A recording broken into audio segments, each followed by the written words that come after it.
तो जहां तक मुझे याद आ रहा है लास्ट क्लास जो फिजिक्स का हुआ था वहां पे हमने पढ़ा था एम्पियर्स लॉ, है ना। एम्पियर्स लॉ क्या होता है, एम्पियर सर्किटल लॉ, उसके बारे में समझा था। आज हम एम्पियर सर्किटल लॉ का एप्लीकेशंस देखेंगे और एप्लीकेशंस में दो चीजें हमें सीखना है, magnetic field due to a straight current carrying solenoid और दूसरा magnetic field due to a toroid. ये दो एप्लीकेशन है एम्पियर सर्किटल लॉ का। लेकिन हम पूरा पहले सॉलिनॉइड को पोस्टमार्टम करेंगे कि क्या हो रहा है इसके अंदर, ठीक है। अब सॉलिनॉइड होता क्या है इसको समझते हैं।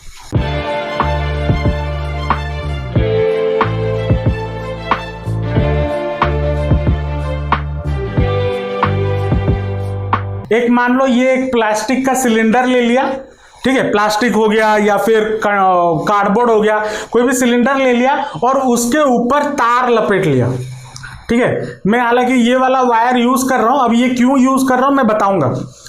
ये ऐसे लपेट दिया तो ये जो स्ट्रक्चर बना इसको ही हम सॉलिनॉइड बोलते हैं। ये लंबा होता है ऐसे स्प्रिंग लाइक स्ट्रक्चर, इसी को हम सॉलिनॉइड बोलते हैं, ठीक है। मतलब सॉलिनॉइड दिखने में आपको कुछ ऐसा दिखेगा, ठीक है, और इसके बीच में एक कार्डबोर्ड होगा जो कि सिलिंड्रिकल शेप में होगा, कुछ ऐसा। और इसमें हम करंट पास करवा देंगे। करंट कैसे पास करवाएंगे, बाय यूजिंग ए बैटरी। अब इसको जरा समझते हैं, इसका कंस्ट्रक्शन कैसा होता है। ये जो क्या है, जो बीच में सपोर्ट देने के लिए मतलब अगर आप वायर को ऐसे ही लपेटते हुए रहोगे तो ये ऐसे रहेगा नहीं, तो उसको सपोर्ट देने के लिए हम एक नॉन कंडक्टिंग बेस लेते हैं, नॉन कंडक्टिंग बेस। और ये किससे मेनली बना हुआ होता है, ये मेनली कार्डबोर्ड या फिर प्लास्टिक से बना हुआ होता है, ठीक है। अब ये जो वायर लपेटा जाता है, ये वायर आपका इंसुलेटेड कॉपर वायर होता है, इंसुलेटेड कॉपर वायर, ठीक है। अब अगर कॉपर वायर को समझे, ये अगर आप मेरे हाथ में जो तार दिख रहे हो ना, ये भी एक इंसुलेटेड कॉपर वायर ही है, लेकिन ये वायर यूज नहीं होता। ये जनरली हम घर में पड़ा होगा तार वार, वही तार है, लेकिन ये वायर यूज नहीं होता। ये इंसुलेटेड कैसे है, बीच में इसके वायर है और उसके चारों ओर हमने सिंथेटिक या बोल सकते हो रबर का एक इंसुलेशन दिया हुआ है। लेकिन सॉलिनॉइड बनाने के लिए हमारे पास एक स्पेशल तार आता है, स्पेशल तार कुछ नहीं है, एक कॉपर वायर आता है जिसको हमने वार्निश में डुबा दिया होता है। वार्निश क्या होता है, वार्निश या फिर लड़कियां समझ पाएंगी, जो ट्रांसपेरेंट नेल पेंट होता है ना, ट्रांसपेरेंट नेल पेंट, वैसे नेल पेंट में डुबा दो, तब क्या हो गया, वायर वो आपका इंसुलेटेड वायर बन गया, ठीक है। ऐसे रबर वाला वायर नहीं यूज करते हैं। उस वायर को, जो वायर वो मेरे पास अभी है नहीं तो मैं दिखा देता, वायर को हम वार्निश या बोल सकते हो ट्रांसपेरेंट नेल पेंट जैसा होता है उसमें डिप कर देना, तो वो वायर आपका बन जाएगा इंसुलेटेड वायर। अब इंसुलेटेड वायर क्यों लेते हैं, इंसुलेटेड वायर इसलिए लेते हैं ताकि ये जो क्या बोलते हैं कंडक्टर या वायर होते हैं, ये आपस में बहुत पास जुड़े रहते हैं। आपको दिखाने के लिए मैं ऐसे बनाया हूं, ठीक है, लेकिन ये बहुत पास सटे हुए रहते हैं। तो अगर सटा हुआ रहेगा तो वो क्या, उसमें करंट का लीकेज हो जाएगा। उस लीकेज को बचाने के लिए हमने इंसुलेटेड वायर को ऐसे लपेटा हुआ है। अब इसमें समझते हैं कि अब मैग्नेट में ये वायर का कहानी क्यों आ गया। अब देखो, जब इस मैग्नेट को ऐसे लपेटा गया और इस पे बैटरी लगाया गया और इसको हमने ऐसे फ्री एयर में सस्पेंड कर दिया, मतलब वायर को ऐसे लपेटा और उसको तराजू में जैसे तोलते हैं ना, ऐसे ऊपर सस्पेंड कर दिया, तो ये देखा गया कि ये जो कॉइल है ना, ये नॉर्थ साउथ पोजीशन में, मतलब नॉर्थ साउथ पोजीशन मतलब अर्थ के नॉर्थ साउथ पोजीशन में अलाइन कर जाता है। तो इससे ये पता चल गया कि ये जो सॉलिनॉइड है, solenoid acts as a bar magnet या फिर बोल सकते हो एक मैग्नेट के तरह काम करता है। इस वायर के या इस अरेंजमेंट का एक एंड आपका नॉर्थ पोल होता है और दूसरा एंड आपका साउथ पोल होता है, ठीक है। तो इसीलिए यहाँ इसको मैग्नेटिज्म में जिक्र किया गया, हालांकि हम इसको बाद में भी पढ़ेंगे। Bar magnet as solenoid, solenoid as a bar magnet, वो अर्थ मैग्नेटिज्म एक अलग से चैप्टर है, इसके बाद वाला चैप्टर उधर हम डिटेल में इसको पढ़ेंगे। लेकिन अभी सॉलिनॉइड के बारे में बात करते हैं। अब मान इसमें नंबर ऑफ टर्न्स जो होता है इसको हम रिप्रेजेंट करते हैं कैपिटल एन, और एक चीज इसमें यूज होता है स्मॉल एन, इसको हम बोलते हैं टर्न डेंसिटी। ठीक है, टर्न डेंसिटी इसका मतलब क्या होता है, number of turns per unit length.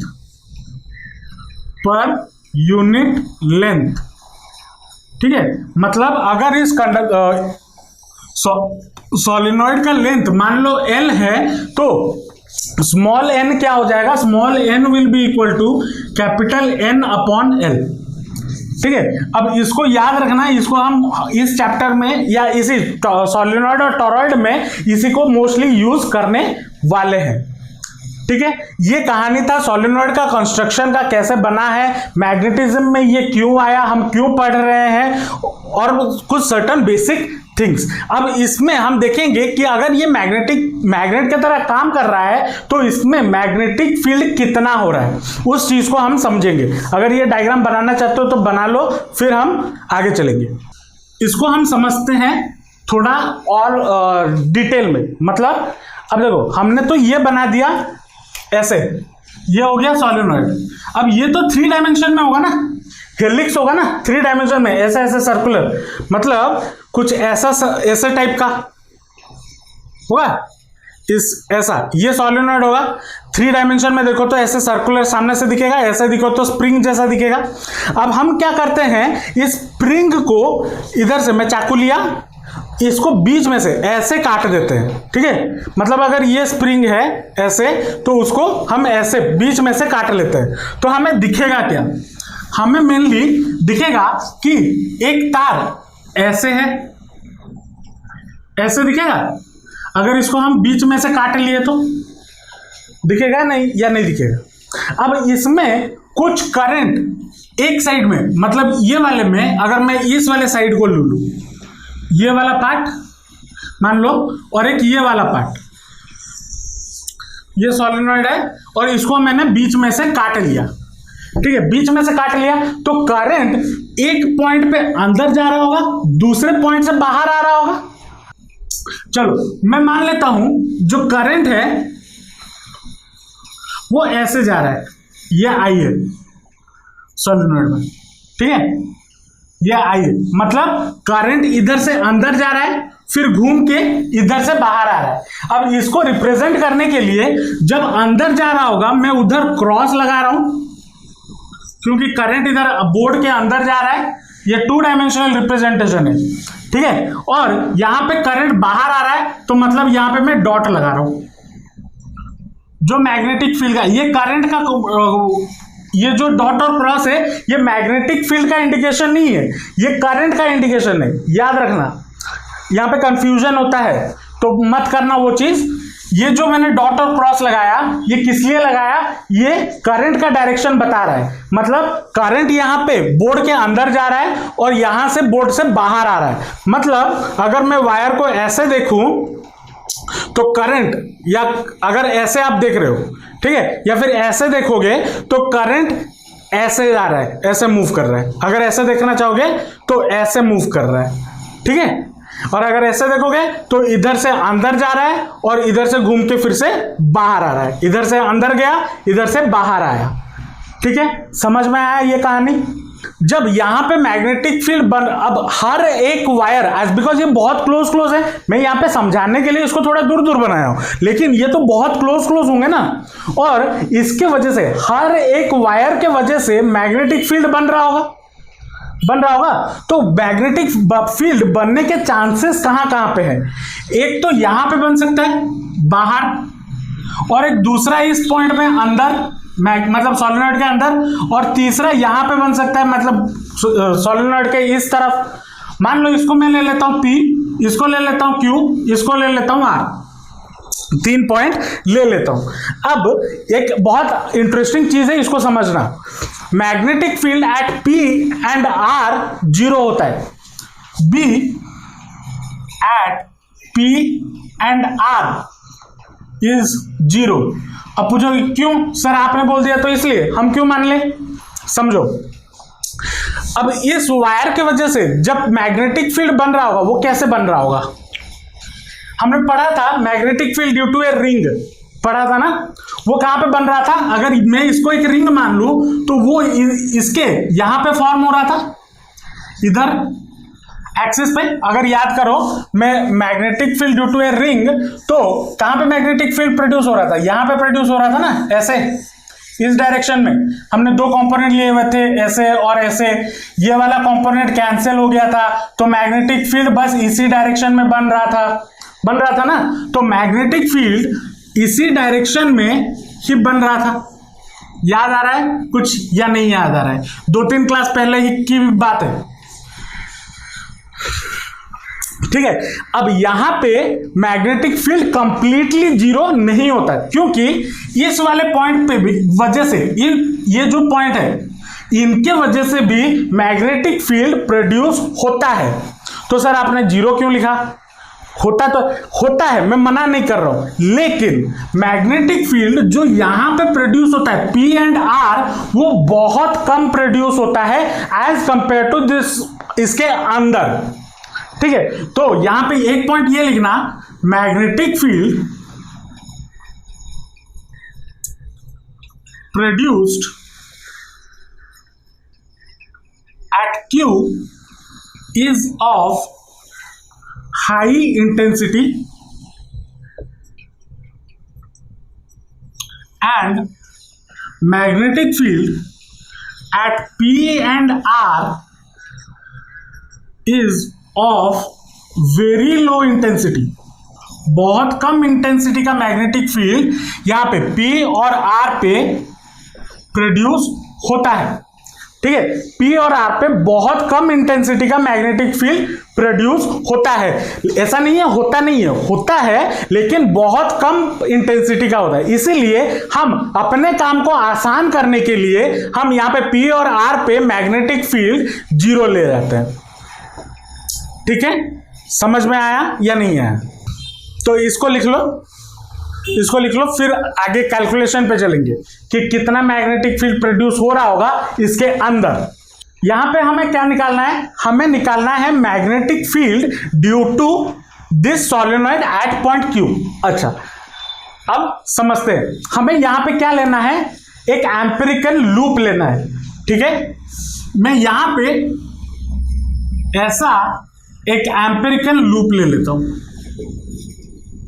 ठीक है, जो कि रेक्टेंगुलर सरफेस में है, ठीक है। इसको नामकरण कर देते हैं A, B, C और D, ठीक है।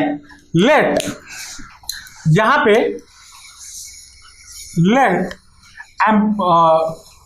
A, B, C, D is an rectangular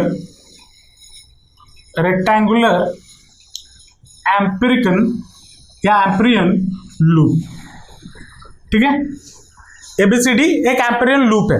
तो according to amperes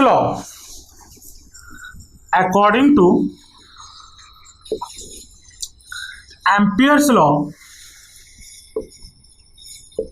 line integral of BDL should be equal to कितना, mu naught into total current या net current inside the loop, in the empirical loop, है ना। यहाँ पे loop लिखने का मतलब ये एम्पिरिकल लूप ही है, ठीक है। तो BDL कितना हो जाएगा, इसको देखते हैं। BDL मतलब magnetic field due to DAB BC CD DA, ऐसे ही तो निकालते थे। तो line integral of BDL is equal to, अच्छा यहां पे ये जो मैंने रेक्टेंगुलर लूप लिया हुआ है ना, एम्पिरिकल लूप, उसका जो लेंथ है वो मैं L मान लेता हूं। यहां पे लिख लेना, let L be the length of the ABCD, ABCD क्या है? एक एम्पेरियल लूप है, ठीक है। तो लाइन इंटीग्रल ऑफ BDL कितना हो जाएगा? Line integral of BDL at due to AB plus line integral of BDL due to BC plus line integral of BDL due to CD plus line integral of BDL due to DA। ये होगा मतलब, इसका मतलब क्या है इसको समझना। इसके वजह से मैग्नेटिक फील्ड, मतलब AB के वजह से, BC के वजह से मैग्नेटिक फील्ड, CD के वजह से मैग्नेटिक फील्ड और DA के वजह से मैग्नेटिक फील्ड। तो यहां पे मैंने उसी को इन टर्म्स ऑफ इंटीग्रेशन ले लिया। अब देखो यहां पे जो BC है, BC अब मैग्नेटिक फील्ड कैसा है? ऐसा स्ट्रेट है। और BC कैसा है? ऐसा है। मतलब मैग्नेटिक फील्ड और इसके बीच में, B और DL के बीच में जो एंगल है वो कितना है? 90 डिग्री। इसके वजह से, AD के वजह से मैग्नेटिक फील्ड और लेंथ के वजह से, मतलब DA के वजह से, DA और मैग्नेटिक फील्ड के बीच में एंगल कितना है? 90 डिग्री। तो line integral of BDL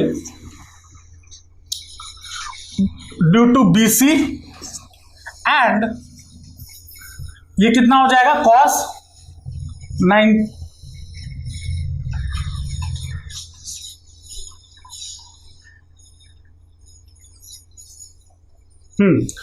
90 degree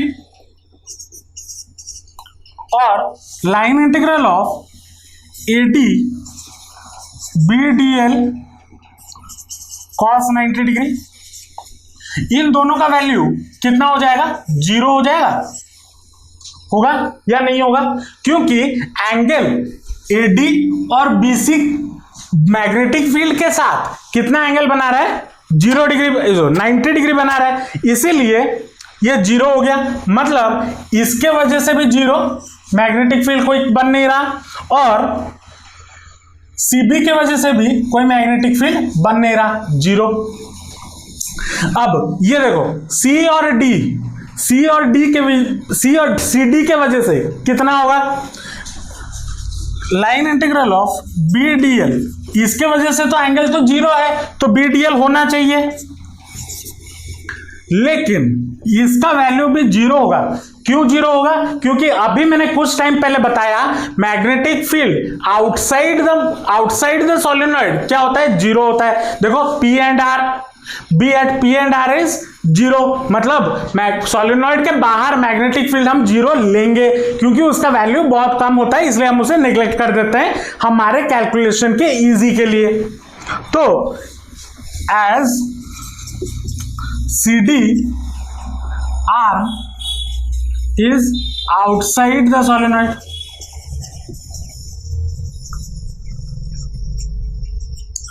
तो ये वाला भी हमारा 0 हो गया। तो लाइन इंटीग्रल ऑफ BDL किसके वजह से बना रहा? सिर्फ A और B के वजह से। ठीक है, समझ आया इतना या नहीं आया?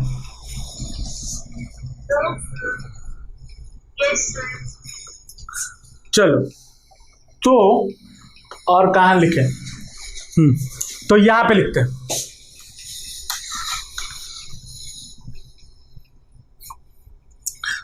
तो line integral of BDL is equal to कितना हो गया? AB BDL is equal to कितना होना चाहिए? Mu naught into total current, let total current in the coil कितना जा रहा है? I, मैंने पहले से यहां पे मार्क करके रखा हुआ है, या अगर लिखना चाहो let current through the coil is I।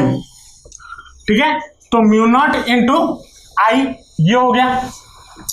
तो B हमारा कांस्टेंट है, A से लेके B DL is equal to mu naught into I। अब लाइन इंटीग्रल ऑफ DL और किसका?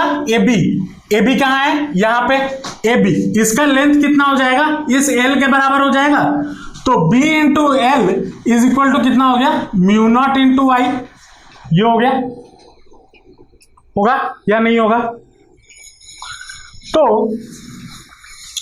लेट द टर्न डेंसिटी, तो total magnetic, let there are n turns in solenoid, और मैंने कुछ देर पहले अभी बताया small n is equal to क्या होता है, कैपिटल N इंटू एल। तो कैपिटल N इक्वल टू कितना हो जाएगा, स्मॉल n इंटू एल, ये हो जाएगा।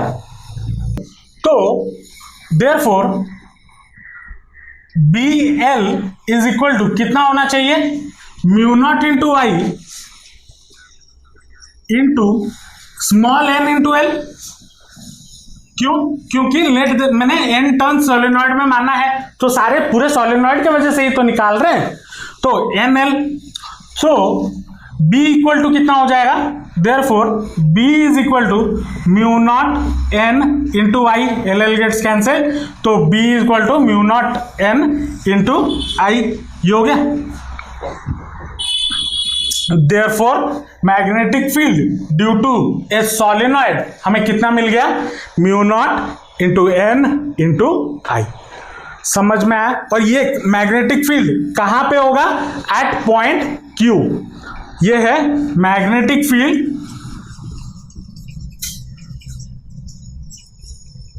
Due to the solenoid inside the magnetic field inside the solenoid, inside the solenoid। तो ये पूरा कहानी था magnetic field due to a solenoid, या फिर सोलेनॉइड के अंदर मैग्नेटिक फील्ड कितना होगा। अगर आपको पूछ ले मैग्नेटिक फील्ड के सोलेनॉइड के अंदर मैग्नेटिक फील्ड कितना होगा, तब भी ये आंसर है। और अगर पूछ ले कि magnetic field due to solenoid कितना है, तब भी ये आंसर है। ठीक है, कंफ्यूज मत होना। समझे या नहीं समझे? चलो अब नेक्स्ट जो चीज हमें पढ़ना है या समझना है वो है magnetic field due to a toroid. अब ये टॉरॉइड क्या बला है, कोई नहीं, हमने क्या किया था, हमने सोलेनॉइड को ऐसे स्ट्रेट वायर में लपेट दिया था। अब लपेट लो सोलेनॉइड को और सोलेनॉइड को घुमा के सर्कल बना दो, तो बन गया टॉरॉइड। दिखेगा कैसे, देखो अब ये सर्कल हो गया, कुछ ऐसा दिखेगा टॉरॉइड। ठीक है, एक सोलेनॉइड है उसको घुमा के सर्कल बना दो तो बन गया टॉरॉइड। ठीक है, और कुछ नहीं है, सोलेनॉइड को घुमा के सर्कल बना दो, ऐसा ही कुछ दिखेगा टॉरॉइड। अब यहां पे मैग्नेटिक फील्ड कहां कहां बनने के चांसेस हैं उसको जरा देखते हैं। ठीक है, तो उसको समझने के लिए मैं इसका और एक डायग्राम बनाता हूं जहां पे ये तार नहीं होगा। ठीक है, मैं इसको और थोड़ा अच्छे से बना देता हूं, मतलब तार जहां पे नहीं होगा। तो यहां पे 3 जगह पे मैग्नेटिक फील्ड बनने के चांसेस है। कहां कहां, एक तो यहां पे बन सकता है, मतलब टॉरॉइड के अंदर, मतलब इस पोजीशन में, और दूसरा इसके बाहर बन सकता है, और एक तीसरा कहां पे बन सकता है, तीसरा इधर बन सकता है। ठीक है, इन 3 पोजीशन के वजह से मैग्नेटिक फील्ड बन सकता है, हाँ या ना, बन सकता है। इसको मैं ले लेता हूं P, यहां पे Q, यहां पे R। ठीक है, अब यहां पे करंट मूव कैसे कर रहा होगा, लेट यहां पे जो करंट है ऐसे इधर से अंदर जा रहा है, और इधर से अंदर जा रहा है, इधर से अंदर जा रहा है और घूम के ऐसे बाहर आ रहा है, इधर अंदर और इधर से जो आउटर वाला टॉरॉइड है उधर से बाहर, मतलब यहां पे करंट कुछ ऐसे पास कर रहा है। ठीक है, इधर से अंदर जा रहा है फिर घूम के बाहर आ रहा है। ठीक है, अंदर जा रहा है फिर घूम के आ रहा है, मतलब ऐसे ऐसे करंट जा रहा है। ठीक है, समझे या नहीं समझे?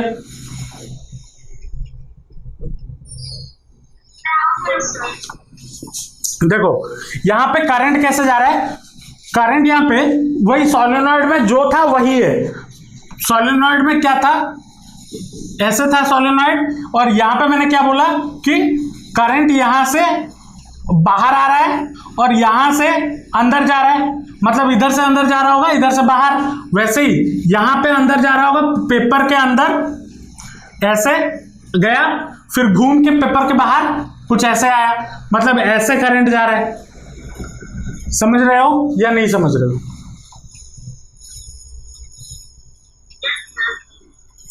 चलो, अब यहां पे 3 पोजीशन पे मैग्नेटिक फील्ड बन सकता है। एक तो इसके अंदर, एक इधर, मतलब ये इस सर्कल के अंदर, और एक यहां पे, और एक यहां पे। 3 PQR 3 पॉइंट पे मैग्नेटिक फील्ड बन सकते हैं। तो हर एक पॉइंट पे हम एक एम्पियरन लूप लेंगे और हर एक पॉइंट की वजह से मैग्नेटिक फील्ड निकालेंगे। ठीक है, चलो मैं यहां पे एक P के वजह से एक एम्पिरिकल लूप लेता हूं जो कि इसके अंदर है, जो कि ये है, जिसका रेडियस है मान लो R1। ठीक है, और इसको लूप 1 मान लो, L1। ठीक है, तो in loop 1 line integral of BDL, direct लगा रहा हूं, empirical law equal to mu naught into I, ये होना चाहिए, है या ना, या नहीं होना चाहिए? BDL equal to mu naught into I according to Ampere's law. अब एम्पियर्स लॉ क्या बोलता है? आई क्या होना चाहिए? करंट ड्यू टू या फिर current inside the empirical loop. Empirical loop के अंदर कितने करंट है वो करंट को हम लेंगे। अब अगर लूप 1 को हम देखें, ये वाला लूप, इस लूप के अंदर क्या कोई करंट पास कर रहा है?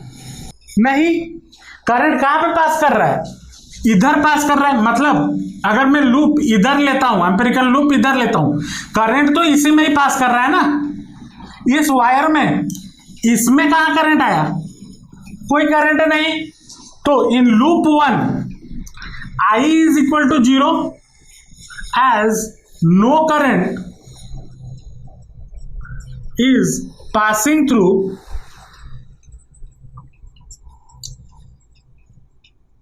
लूप 1। समझे या नहीं समझे? तो अगर करंट यहां पे 0 हो गया तो B कितना हो जाएगा? 0 हो जाएगा, क्योंकि ये वाला पार्ट 0 हो गया, तो B इक्वल टू कितना हो जाएगा? 0। तो magnetic field at P point, मतलब सोलेनॉइड के अंदर, P पॉइंट मतलब मैं इस पॉइंट को इसलिए बोल रहा हूं, कोई या फिर जनरलाइज करके मैं P पॉइंट बोल रहा हूं। क्या इसका मतलब क्या है? इसका मतलब यह है कि इस लूप, इस सोलेनॉइड के अंदर वाले पार्ट में, मतलब इस वाले पार्ट में, चाहे आप किसी भी पोजीशन पे मैग्नेटिक फील्ड निकालने की जाओ, तो मैग्नेटिक फील्ड कितना आएगा? 0 आएगा। क्यों? क्योंकि करंट इस लूप के अंदर पास नहीं कर रहा। ठीक है, समझे या नहीं समझे? अब आते हैं दूसरा लूप, जो कि मैं R के पास लूंगा। ये एक दूसरा लूप हो गया जो कि R के साथ है, और ये मान लो रेडियस इसका हो गया R2। ठीक है, ये हो गया लूप 2, L2। ठीक है, इन लूप 2 जहां पे R पास कर रहा है वो बड़ा वाला सर्कल के ऊपर। अब इसके वजह से मैग्नेटिक फील्ड कितना होना चाहिए? Line integral of BDL is equal to mu naught into I, ये होना चाहिए। अब देखो, अब यहां पे हम बोल सकते हैं सर इस लूप के अंदर तो सारा का सारा करंट जा रहा है, क्योंकि ये जो पॉइंट है ये बाहर है और करंट तो इसके अंदर है ना। अब देखना, देखो इसको समझना। अब यहां पे जितना करंट अंदर जा रहा होगा उतना ही करंट बाहर आ रहा होगा, मतलब एक लूप की वजह से। ठीक है, मतलब अगर अंदर जा रहा है I1 करंट, तो बाहर कितना हो रहा होगा? -I1 current by sine convention. हाँ या ना? इसको समझना। एट लूप 2 जब ये R पॉइंट पे, अब R पॉइंट के अंदर सारा का सारा करंट जा रहा है। इस हमारा मोटिव क्या है? BDL equal to mu naught into I, और आई क्या होता है? टोटल करंट जो उस एम्पिरिकल लूप के अंदर हो, जितना करंट है। अब यहां पे देखो, इस लूप को अगर हम देखें, इस लूप में अगर यहां पे ऐसे वायर होंगे तो इस लूप के अंदर सारा का सारा करंट सोर्स है या ना? लेकिन फिर भी यहां पे I इक्वल टू 0 होगा। अब इसका रीजन क्या है समझना। अगर मैं यहाँ पे साइन कन्वेंशन देखूं मतलब अगर मान लो इसमें से 50 तार जा रहे हैं, ठीक है, तो 50 तारों में से 50 बार करंट अंदर जाएगा और 50 बार करंट बाहर आएगा या नहीं आएगा? तो 50 बार करंट अंदर जाएगा और 50 बार करंट बाहर आएगा। तो इसी साइन कन्वेंशन के हिसाब से जितना करंट इस लूप के मतलब लूप 2 के अंदर जा रहा है उतना ही करंट लूप 2 से बाहर भी आ रहा है। तो total current in the loop कितना हो गया? 0 हो गया। हर एक टर्न के लिए जितना करंट अंदर जा रहा है, जितना करंट यहां से अंदर जा रहा है उतना ही करंट इस लूप से बाहर आ रहा है। तो इसीलिए करंट इनसाइड द लूप या एम्पिरिकल लूप क्या हो जाएगा? 0। देयरफॉर B इक्वल टू कितना हो जाएगा? B इज इक्वल टू 0 हो जाएगा। क्यों? I यहां पे 0 होगी। ठीक है, तो मैग्नेटिक फील्ड इधर मतलब टॉरॉइड के अंदर 0 हो गया, टॉरॉइड के एक्सटीरियर में 0 हो गया। अब एक ही जगह बचा है मैग्नेटिक फील्ड निकालने का, जो कि है ये पॉइंट Q, वो भी निकालेंगे। तो इसको समझते हैं। लूप 3, अब लूप 3 कहाँ है? सारा बनाया नहीं है, बना रहा हूं। देखो इसको मैंने यहां पे एक लूप 3 ले लिया, ठीक है, और यहां से इसका जो रेडियस है मैंने मान लिया R3, ठीक है, R3 मान लिया। तो at loop 3 line integral of BDL कितना हो जाएगा? μ0 इंटू I, ये होगा या नहीं होगा?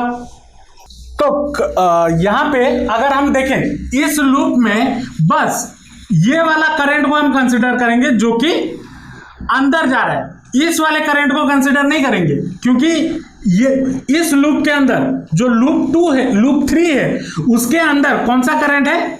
ये वाला करंट है, ये वाला उसके अंदर नहीं है। तो यहां पे कितना हो जाएगा? I इज इक्वल टू या B बाहर constant, line integral of DL is equal to μ0 into I। तो DL कितना हो जाएगा? DL मतलब ये टोटल लूप का सरकमफेरेंस मतलब 2πr B इंटू 2πr2, क्योंकि सॉरी R3, मैंने रेडियस R3 लिया हुआ है ना, तो R3 B into 2πr3 is equal to μ0 into I। तो B इक्वल टू कितना हो गया?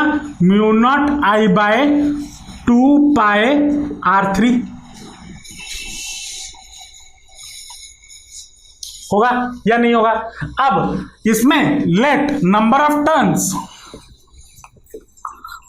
टर्न्स अगर n हो गया तो कितना हो जाएगा? Therefore B is equal to μ0 I into n divided by 2πr3, या फिर इसको मैंने यहां पे R3 लिया हुआ है, आप बाय कन्वेंशन R भी ले सकते हो। और R क्या होता है? सेंटर से इस वाले पॉइंट तक का रेडियस, ठीक है। तो ये मैग्नेटिक फील्ड इनसाइड है टॉरॉइड या ड्यू टू टॉरॉइड निकल गया।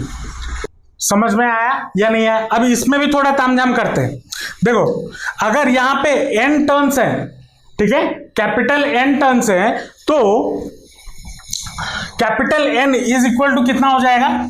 Capital N is equal to small n is equal to क्या होता है? कैपिटल N अपॉन L, और L यहां पे क्या होता था? Unit total length. अब टोटल लेंथ इसका कितना हो जाएगा?